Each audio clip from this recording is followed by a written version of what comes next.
Chapter 6. The King's Armor. Two young soldiers, their shields held high, their swords flashing in the sun, circled each other warily.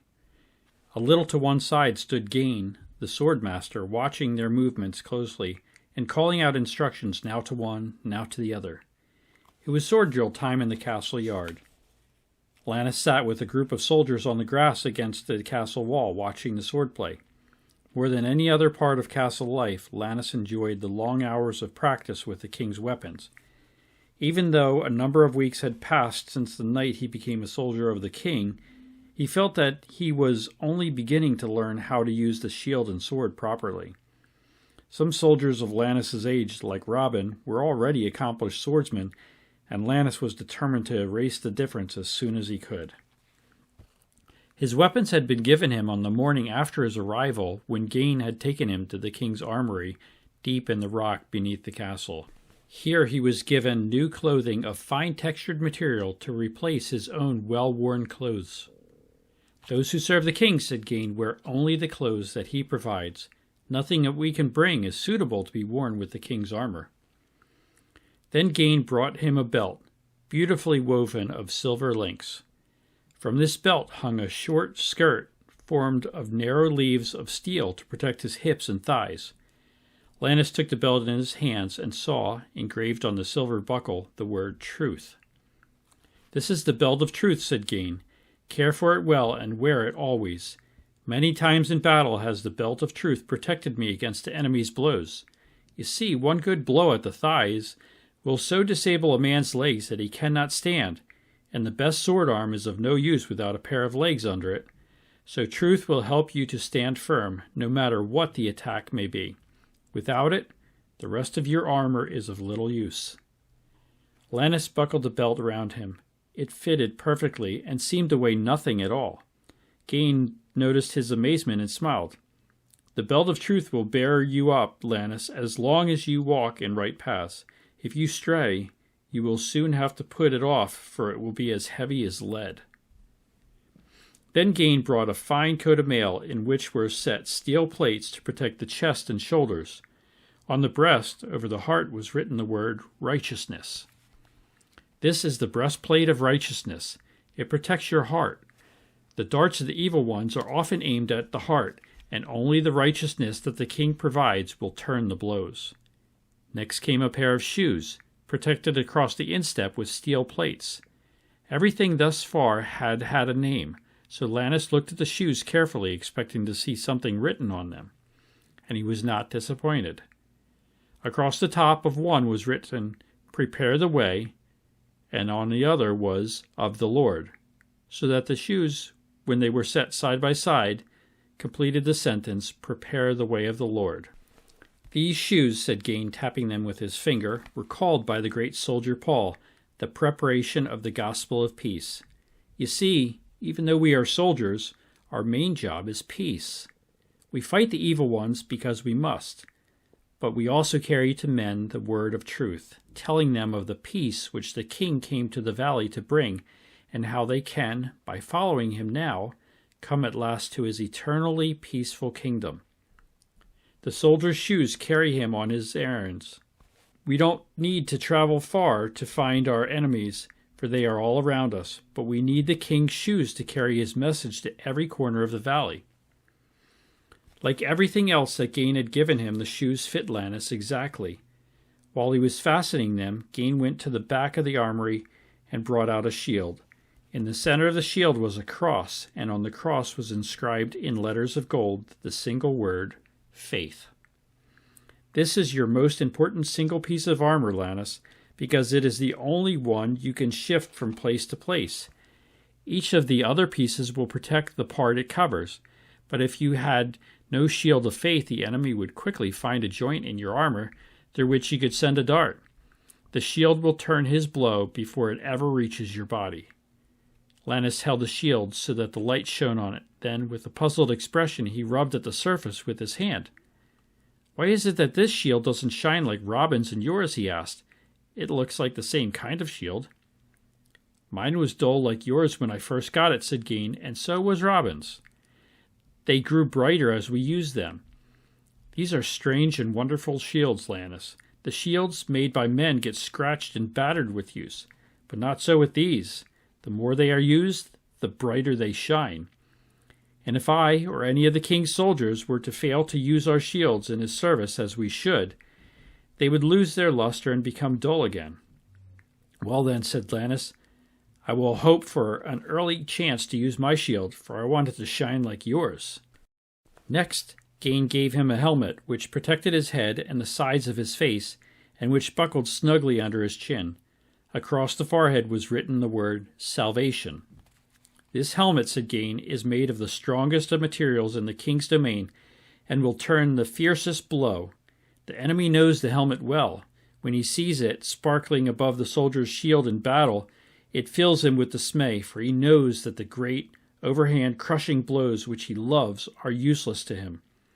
The helmet of salvation protects those vital parts which make a soldier what he is: his eyes to see the way ahead, his ears to hear the king's command, and his brain which directs the movements of his body as he fights the king's battles. When Lannis had put on the helmet, he stood in complete defensive armor: belt, breastplate, shoes, shield, and helmet. Gain looked at him approvingly. Now you look like a real soldier, he said, but there is something else you need. Once more he disappeared into the shadows in the rear of the room. When he came forward again, he carried in his hands the one thing that Lannis had been waiting for above all others. Reverently, Gain hung it in its place on the belt of truth. The sword, said Lannis, his eyes shining. Yes, said Gain, the sword. It is known by many names. Soldier Paul called it the sword of the Spirit, which is the word of God. And in the king's book, we read that it pierces even to the dividing asunder of soul and spirit, and of the joints and marrow. The great warrior David called it a lamp unto my feet and a light unto my path. As he spoke, Gain adjusted the position of the sword so that it hung naturally at Lannis's side.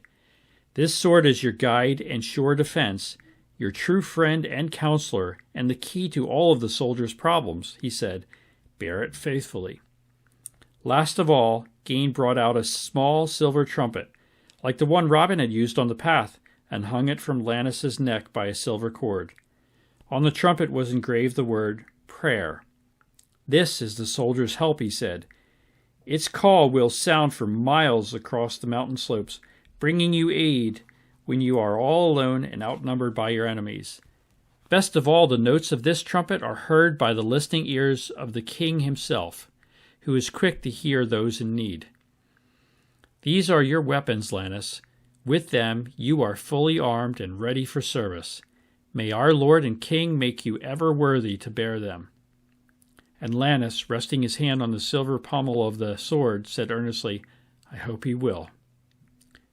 But in the weeks that followed, Lannis found that there was a great deal more than hope needed to become a good soldier.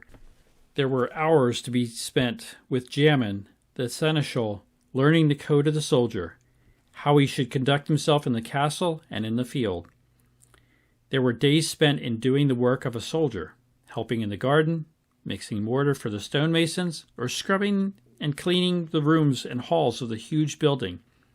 There were long afternoons in the library with Wendell, the keeper of the books, studying the wonderful writings of the king, and of course there was sword drill.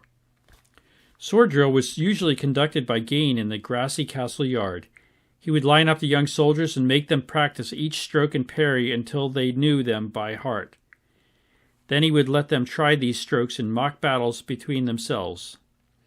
Lannis was surprised at first to find that real swords were used in these training battles. But Gain told him, the sword is only deadly to the enemies of the king, and Lannis found that it was true. Many times in those early days, a well-directed stroke from the sword of one of Gain's eager young students would find a weak spot in Lannis's defense. Their blows would sting, but sharp though the sword was, it would not cut him. And as time went on, and he studied his faults and corrected them, the blows he received became fewer and fewer. On this particular afternoon, as he sat against the castle wall, Lannis was feeling pleased with himself. He had already had an hour's practice in the art of catching darts in his shield, and had done well enough to draw a nod of approval from Gain. Now he was awaiting his turn at sword practice. Finally, the bout he was watching was halted by Gain, who called the whole group around him. "I hope you all were paying close attention," he said. "That was a fine passage at arms. Robin, your swordplay was excellent, but try for a little more variation in your strokes. Dell, your handling of the Shield of Faith would have done credit to Latta himself. Now you two rest and clean your weapons. The rest of you pair off and practice strokes and parries. He adjusted his helmet and picked up his shield, will trade blows with Lannis here." Lannis was surprised and excited. Never before had he been chosen by Gain as an opponent. He followed the older man to a corner of the yard where there was a circular area about 10 feet across, bordered by white stones set on the ground. "This," said Gain, "is the testing ground. We will stand, both of us, within this circle. I will attack you just as one of the evil ones might do, and try to drive you backward. You are to try to stand within the circle, and of course to drive me out of it if you can. Are you ready?" "Ready." Hardly had the words left Lannis's lips when Gain was upon him like a tiger. Lannis stood his ground, parrying desperately with his shield and sword. But in spite of all he could do, he was driven backwards under a rain of blows to the edge of the circle. Here he dropped to one knee to prevent his being driven further, and using his shield and sword defensively as the older man had shown him, he managed to keep Gain's sword from flashing through to his body.